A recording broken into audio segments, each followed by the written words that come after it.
we also wanted to talk about getting out of our kids' ways. Yes. Because I think this goes a little bit hand in hand with it too. We have anxiety and we feel as moms that we want to protect our kids.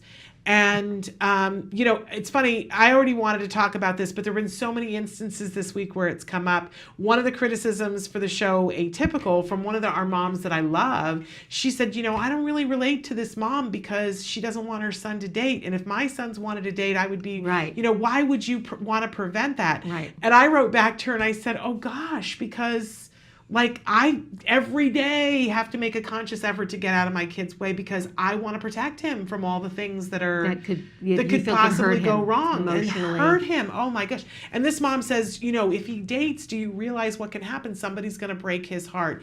And we see this all the time. I think parents, I know I do it, and I know other parents that do this as well, that we get anxious about our kids and then we actually do something to prevent something good happening. We underestimate them. Right. Or we overestimate the rest of the world. Right. We can't see how they're going to respond, or we're not going to know how, strong or capable they may be if we continue to. And again, this is various different levels, and I know, various different, levels of children.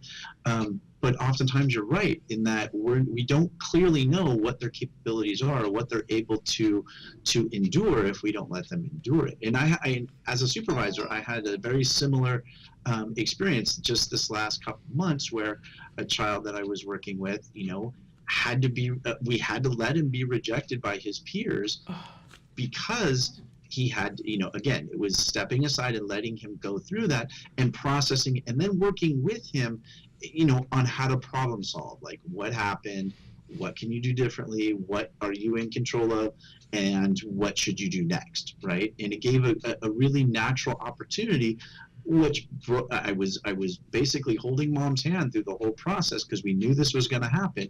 But then how did he get stronger because of it? How did he,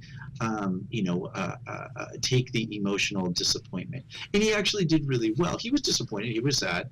But he came up with some good resolutions. He moved on with it. Great. It turned out to be a great learning experience for him. So as you said, sometimes we have to be prepared to catch them instead of stopping them from falling.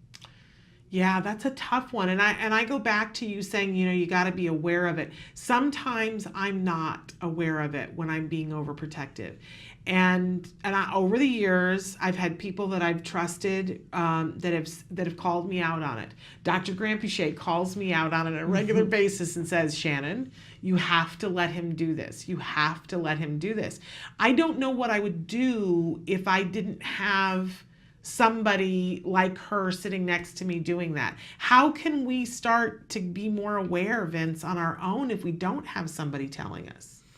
And that's a great point. I think, for couples who are, for families that have, people that can look out for each other, it be spouses, it be siblings, it be, aunts, uncles, good friends, to be able to have those teams to where they do feel comfortable, like you said, where you do feel comfortable with someone saying, maybe that's too much, or maybe we need to let him go through this, right? Is to be able to have that confidant, be able to have that friend, be able to have that monitor that would be able to help through this, but being able to ask someone to monitor you, being able to reach out to someone and say, please keep an eye on this is a good step for all families. Because I don't know a single parent out there that doesn't want the best for their child, right? No, I mean, isn't that's what we all want. That's where we all come from. Absolutely. But sometimes that gets confused with, because we want to protect them too. And so it gets really push me, pull you kind of thing. And I think it's really easy for us. I don't know. I know I do this all the time. I don't see you doing this as much, but do you see sometimes, are you ever so overprotective of him that you don't have him do something that would stretch him? I think so. Yes, without a doubt. I see myself doing that on occasion. It's hard. It's really, really hard. And I'm lucky because I'm at the point where Jem now recognizes it and says things to me and says, Mom, enough, you got to let me do this. Right.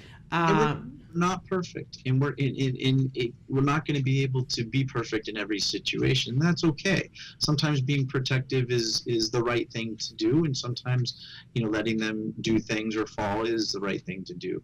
It's just being aware that, we're letting that happen more than we did, say, 10 years ago. Right, because it's a moving, it's not static. No.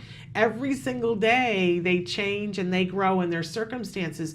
And I gotta be honest with you, I thought that was all gonna end. What was I thinking? And that's what I think we're all guilty of. We think that it's going to end at a certain point, at a certain age. Or that we're ever gonna stop worrying about them, or Their parent, we're always going to worry. yes. And that's true for neurotypical parents too, right? Yeah, no, that's a good point. They're no different.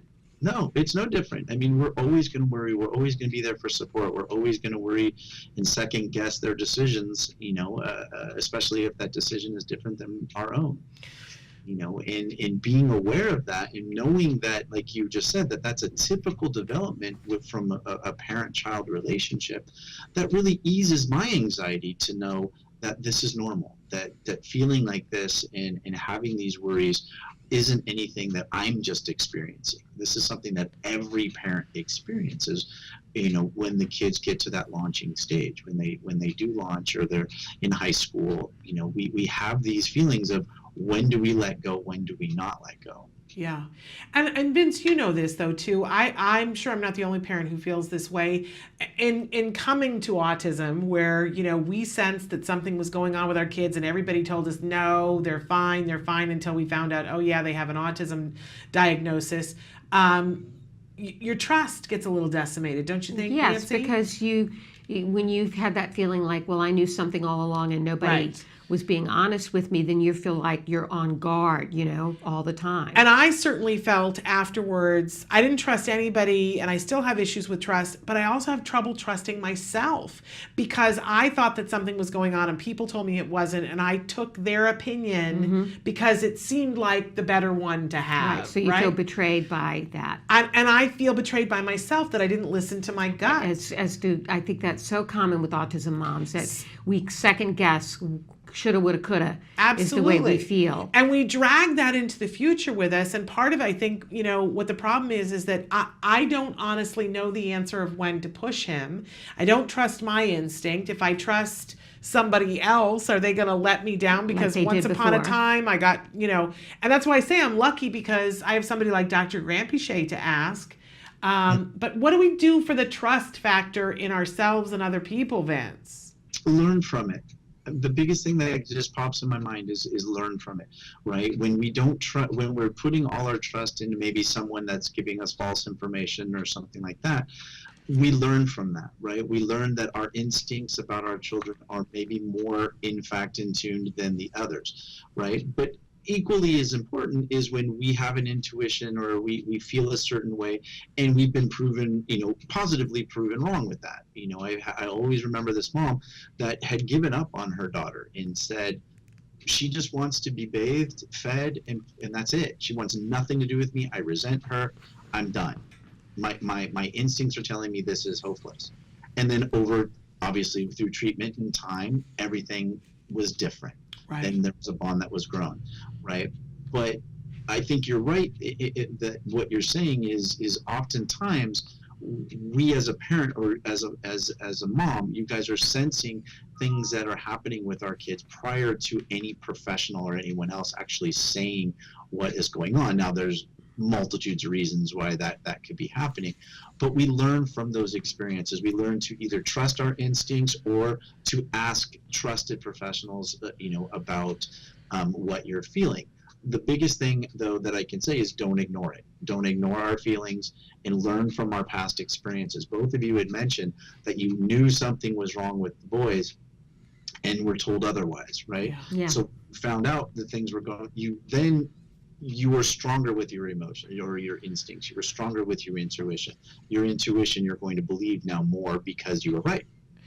So what I'm hearing there is that we need to start to sort out what are our intuitions and what are our fears, and that we need to give ourselves a group of people around us, whether they're family members or experts that we trust and that can help us to sort that out. Absolutely. That's a perfect summary. Absolutely. All right. Okay.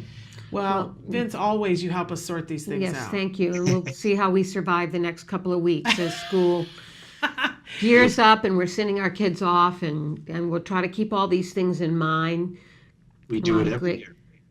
Great advice. We do it every year, and you would think it would get easier. Yeah. I mean, I really sincerely, and I think I'm building myself up to think, because Jem just started high school, and so I was like, this is the last big thing, and it'll always be easier after this. No, and this you year, tell me this it's year more feels, anxiety for you. This year feels more difficult for me than last year. I don't. It just does. Yeah. It's just where I'm at. Right. Well, don't deny the anxiety. Anxiety is going to be there every year, and when we are aware of it and we can predict it, you don't want to have that that subconscious belief that at some point, like we had mentioned, there's going to be no anxiety. Right. I need to let go of it. Yeah. Okay. Yeah, I need to let go of the idea that someday we're going to arrive at perfection. No, we're never going to arrive at perfection. We're always going to we're human. My sister always used to say, when you have a child, and it's not hers, she would quote somebody, you acknowledge that a piece of your heart is going to walk outside your body forever. Right. And that you have to come to grips with that. Mm-hmm. So I think that's a good point. Yeah. Well, thank you, Vince, for your advice, and we'll all try to keep it in mind as we suffer through and deal with the stressors of this next month. Thank you so much. Everyone will be okay. Okay. We will It'll be all okay. be okay in the end. Thank you.